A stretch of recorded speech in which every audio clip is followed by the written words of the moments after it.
Praise the Lord. നിങ്ങൾ എല്ലാവരെയും blessed മോർണിംഗിലേക്ക് യേശു ക്രിസ്തുവിന്റെ നാമത്തിൽ സ്വാഗതം ചെയ്യുന്നു.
പ്രിയരെ, അനുഗ്രഹിക്കപ്പെട്ട ഒരു പ്രഭാതം കൊണ്ട് നമ്മുടെ ജീവിതത്തിൽ അനുവദിച്ചു തന്ന വലിയവനായ ദൈവത്തെ നമുക്ക് ഒരുമിച്ച് ചേർന്ന് നന്ദി പറയാം. എത്ര പേർ പറയും, ഞാൻ നിന്നതല്ല, എൻ്റെ ദൈവം എന്നെ നിർത്തിയതാണ്? ഒന്നുകൂടെ പറഞ്ഞു കഴിഞ്ഞാൽ 2024 നവംബർ മാസം 22 വരെയും എന്നെയും എൻ്റെ കുടുംബത്തെയും കണ്ണിലെ കൃഷ്ണമണി പോലെ സൂക്ഷിക്കുകയും വിടുവിക്കുകയും ചെയ്ത വലിയവനായ ദൈവത്തിന് നന്ദി പറഞ്ഞുകൊണ്ട് ഈ പ്രഭാത ചിന്തയിലേക്ക് നമുക്ക് ഒരുമിച്ച് അടുത്തു വരാം. ദൈവിക സമാധാനം നാം പ്രാപിക്കുവാൻ പ്രധാനമായും 3 ചിന്തകൾ. പ്രിയരെ, പ്രാരംഭവാക്യത്തിലേക്ക് വിശുദ്ധ യോഹന്നാൻ എഴുതിയ സുവിശേഷം 14 അധ്യായം അതിൻ്റെ 27 വാക്യം. സമാധാനം ഞാൻ നിങ്ങൾക്ക് തന്നേച്ചു പോകുന്നു, എൻ്റെ സമാധാനം ഞാൻ നിങ്ങൾക്ക് തരുന്നു. ലോകം തരുന്നത് പോലെയല്ല ഞാൻ നിങ്ങൾക്ക് തരുന്നത്. നിങ്ങളുടെ ഹൃദയം കലങ്ങരുത്, ഭ്രമിക്കുകയും അരുത്. പ്രിയരെ, അതിശക്തമേറിയ ഒരു വചനമാണ് ഈ പ്രഭാതത്തിൽ ദൈവം നമ്മോട് പ്രാരംഭമായി ഇടപെടുന്നത്. ഈ വാക്യത്തിനകത്ത് നാം ശ്രദ്ധിച്ചു നോക്കൽ യേശു കർത്താവ് 2 പ്രാവശ്യം പറയുകയാണ്, എൻ്റെ സമാധാനം ഞാൻ നിങ്ങൾക്ക് തന്നേച്ചു പോകുന്നു. 3 പ്രധാന ചിന്തകളാണ് നാം ചിന്തിക്കുന്നത്. അതിനകത്ത് ആദ്യത്തെ ചിന്ത, ദൈവം തരുന്ന സമാധാനം. യോഹന്നാന്റെ സുവിശേഷം 14 അധ്യായം നാം ശ്രദ്ധിച്ചു നോക്കിയാൽ തൻ്റെ ശിഷ്യന്മാരെ യേശു കർത്താവ് ബലപ്പെടുത്തുകയാണ്. ഞാൻ നിങ്ങളെ വിട്ട് കടന്നു പോകുവാൻ പോവുകയാണ്, നിങ്ങളുടെ ഹൃദയം കലങ്കരുത്, നിങ്ങൾ ഭ്രമിച്ചു പോകരുത്. എന്നെ കേൾക്കുന്ന ഒരു ഹൃദയം കലങ്ങിയ ഒരു വ്യക്തിക്ക് ബിസിനസ്സിന് മുൻപോട്ട് കൊണ്ടുപോകാൻ കഴിയത്തില്ല. ഹൃദയം കലങ്ങിയ വ്യക്തിക്ക് നല്ലതുപോലെ ജോലി ചെയ്യുവാൻ കഴിയത്തില്ല. ഹൃദയം കലങ്ങിയ ഒരു വ്യക്തിക്ക് കുടുംബജീവിതം നല്ലതുപോലെ നടത്തുവാൻ കഴിയത്തില്ല. താൻ ഏർപ്പെടുന്ന എല്ലാ മേഖലയിലും തനിക്കൊരു പൂർണ്ണ ജയം കണ്ടെത്തുവാൻ കഴിയത്തില്ല.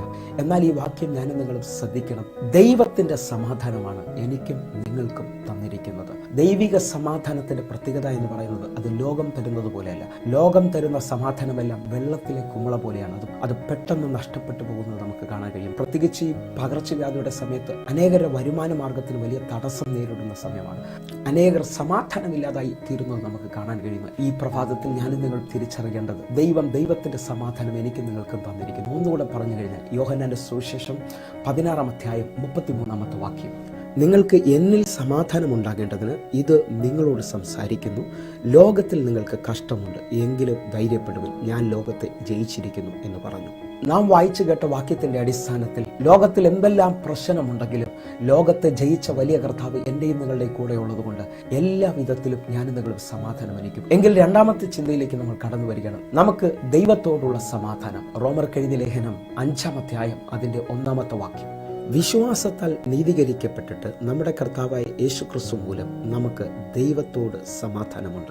നാം വായിച്ചു കേട്ട വാക്യം ആഴമായി ഒന്ന് ശ്രദ്ധിച്ചു നോക്കണം. വിശ്വാസത്താൽ നീതീകരിക്കപ്പെട്ടിട്ട് നമുക്ക് യേശു ക്രിസ്തു മൂലം ദൈവത്തോട് സമാധാനമുണ്ട് എന്ന് പറഞ്ഞാൽ പ്രാർത്ഥിക്കാൻ ഇരിക്കുന്ന സമയത്ത് ഒരിക്കലും നമുക്ക് പ്രാർത്ഥിക്കാൻ പറ്റാത്ത അനുഭവം, ഞാൻ പാപിയാണ് എന്നുള്ളൊരു ചിന്ത, ഞാൻ ദൈവത്തിൽ നിന്ന് അകന്നാണ് ജീവിക്കുന്നത് എന്നൊരു വലിയ ചിന്ത, ഞാൻ പാപിയാണ്, എൻ്റെ പ്രാർത്ഥന ദൈവം കേൾക്കത്തില്ല എന്നുള്ള ചിന്ത അനേകരെ ഇന്നും ദൈവത്തിൽ നിന്ന് അകറ്റി നിർത്തിയിരിക്കുകയാണ്. നിങ്ങളൊരു സത്യം തിരിച്ചറിയണം. യെശയ്യാ പ്രവാചകന്റെ പുസ്തകം 53-ാം അധ്യായം അതിന്റെ 5-ാമത്തെ വാക്യം, എന്നാൽ അവൻ നമ്മുടെ അതിക്രമങ്ങൾ നിമിത്തം മുറിവേറ്റും നമ്മുടെ അകൃത്യ നിമിത്തം തകർന്നു വിരിക്കുന്നു, നമ്മുടെ സമാധാനത്തിനുള്ള ശിക്ഷ അവന്റെ മേൽ ആയി, അവന്റെ അടിപ്പിണരുകളാൽ നമുക്ക് സൗഖ്യം വന്നുമിരിക്കുന്നു. നാം വായിച്ചു കേട്ട വചനത്തിന്റെ ആഴം ഞാനും നിങ്ങൾ തിരിച്ചറിയണം. നമ്മുടെ സമാധാനത്തിനുള്ള ശിക്ഷ ഇത് യേശുവിന്റെ മുകളിലേക്ക് വന്നിരിക്കുകയാണ്. ആ കാൽവരി ക്രൂശിൽ നമുക്ക് വേണ്ടി പാടുപെട്ടത്, നമുക്ക് വേണ്ടി ആ ഭാരമുള്ള മരക്കുരിശ് യേശു കർത്താവ് ചുമന്നത് നമ്മുടെ സമാധാനത്തിന് വേണ്ടിയാണ്. എങ്കിൽ എത്ര പേർ ഈ സമയം മുതൽ എന്റെ കൂടെ ചേർന്ന് പ്രാർത്ഥിക്കും, യേശുവെ അങ്ങയുടെ ആഴമേറിയ സ്നേഹം ഒന്നുകൂടെ അറിയുവാൻ. ഈ പ്രഭാതത്തിൽ ഞാൻ ഒന്നുകൂടെ അടുത്തു വരികയാണ്. യേശുവിന്റെ രക്തത്താൽ നമ്മുടെ പാപങ്ങൾക്ക് മോചനമുണ്ട്, നമുക്ക് നീതീകരണമുണ്ട് എന്ന് വിശ്വസിക്കാമെങ്കിൽ ഈ പ്രഭാതത്തിൽ നാം ദൈവത്തോട് അടുക്കുകയാണ്. എങ്കിൽ മൂന്നാമത്തെ ചിന്തയിലേക്ക് നാം കടന്നു വരികയാണ്. നമ്മുടെ ജീവിതം വചനത്തിന്റെ അടിസ്ഥാനത്തിൽ ക്രമപ്പെടുത്തുമ്പോൾ നമുക്ക് ലഭിക്കുന്ന സമാധാനം. യെശയ്യാ പ്രവാചകന്റെ പുസ്തകം 26-ാം അധ്യായം അതിന്റെ 3-ാമത്തെ വാക്യം, സ്ഥിരമാനസൻ നിന്നിൽ ആശ്രയം വെക്കുന്നത് കൊണ്ട് നീ അവനെ പൂർണ്ണ സമാധാനത്തിൽ കാക്കുന്നു. ദൈവത്തിൽ ആശ്രയിക്കുന്ന ഒരു ഭക്തന്റെ സമാധാനം നഷ്ടപ്പെട്ടു പോകുകയില്ല. ഫിലിപ്പിയർക്ക് എഴുതിയ ലേഖനം 4-ാം അധ്യായം അതിന്റെ 6-7 വാക്യങ്ങളിലേക്ക്, ഒന്നിനെക്കുറിച്ചും വിചാരപ്പെടരുത്, എല്ലാറ്റിലും പ്രാർത്ഥനയാലും അപേക്ഷയാലും നിങ്ങളുടെ ആവശ്യങ്ങളെ സ്വോത്രത്തോടുകൂടെ ദൈവത്തെ അറിയിക്കത്ര വേണ്ടത്. 7-ാമത്തെ വാക്യം, എന്നാൽ സകല ബുദ്ധിയും കവിയുന്ന ദൈവ സമാധാനം നിങ്ങളുടെ ഹൃദയങ്ങളെയും മിനവുകളെയും യേശു ക്രിസ്തുവിൽ കാക്കും. പ്രിയരെ, നാം വായിച്ചു കേട്ട വാക്യത്തിന്റെ അടിസ്ഥാനത്തിൽ നമ്മുടെ ജീവിതത്തെ ദൈവസന്നിധിയിൽ ഒന്ന് ക്രമപ്പെടുത്താം. ഒന്നിനെക്കുറിച്ചും വിചാരപ്പെടരുത്. 2, സകലതും പ്രാർത്ഥനയാലും അപേക്ഷയാലും സ്വോത്രത്തോടുകൂടെ ദൈവത്തെ നമ്മുടെ വിഷയങ്ങൾ അറിയിക്കുമ്പോൾ നമുക്കുണ്ടാകുന്ന ഒരു വലിയ സമാധാനമുണ്ട്. അത് നമ്മുടെ ബുദ്ധിക്ക് അളക്കുവാൻ കഴിയുന്നില്ല. എങ്കിൽ നമുക്ക് ഒരുമിച്ച് വിശ്വസിച്ചുകൊണ്ട് പ്രാർത്ഥിക്കാം, കണ്ണുകൾ അടയ്ക്കാം. ഞങ്ങളെ സ്നേഹിക്കുന്ന ഞങ്ങളുടെ നല്ല കർത്താവെ, പൂർണ്ണ ഹൃദയത്തോടെ ഇന്ന് എന്നെ കാണുന്ന എന്നെ കേൾക്കുന്ന ഓരോ മക്കൾക്കുമായി പ്രാർത്ഥിക്കുന്നു. സമാധാനമില്ലാതെ, സന്തോഷമില്ലാതെ, രോഗത്താലും വഴിയടഞ്ഞ അനുഭവത്തിലും കേൾക്കുന്ന ഓരോ മക്കൾക്കും വേണ്ടി ഞാൻ പ്രാർത്ഥിക്കുമ്പോൾ അത്ഭുത വിടുതലുകൾ ഇപ്പോൾ വെളിപ്പെടണം. ആണിപ്പാടുള്ള കരം കൊണ്ട് എന്നെ കാണുന്ന എന്നെ കേൾക്കുന്ന ഓരോ മക്കളെയും ഒന്ന് തുടർന്നതിനായി പ്രാർത്ഥിക്കുന്നു. അവരെ സ്വതന്ത്രരാക്കണം. സമാധാനം കൊണ്ടൊന്ന് നിറയ്ക്കാൻ പോകുന്നതിനായി നന്ദി. യേശുവിൻ നാമത്തിൽ പ്രാർത്ഥിക്കുന്നു, ആമേൻ. പ്രിയരെ, പ്രഭാത സന്ദേശം നിങ്ങൾക്ക് അനുഗ്രഹമാകുന്നുവെങ്കിൽ യൂട്യൂബ് ചാനൽ സബ്സ്ക്രൈബ് ചെയ്യും, ഫേസ്ബുക്കിലേക്ക് നിങ്ങൾ ജോയിൻ ചെയ്യണമെന്ന് ഓർപ്പിക്കുന്നു. അതേപോലെ എല്ലാ ദിവസവും സൂമിൽ ആരാധന നടക്കുകയാണ്, നിങ്ങളെയും ക്ഷണിക്കുന്നു. എങ്കിൽ ഈ പ്രഭാതം ഏറ്റവും അനുഗ്രഹമായി തീരട്ടെ. God bless you. ആമേൻ.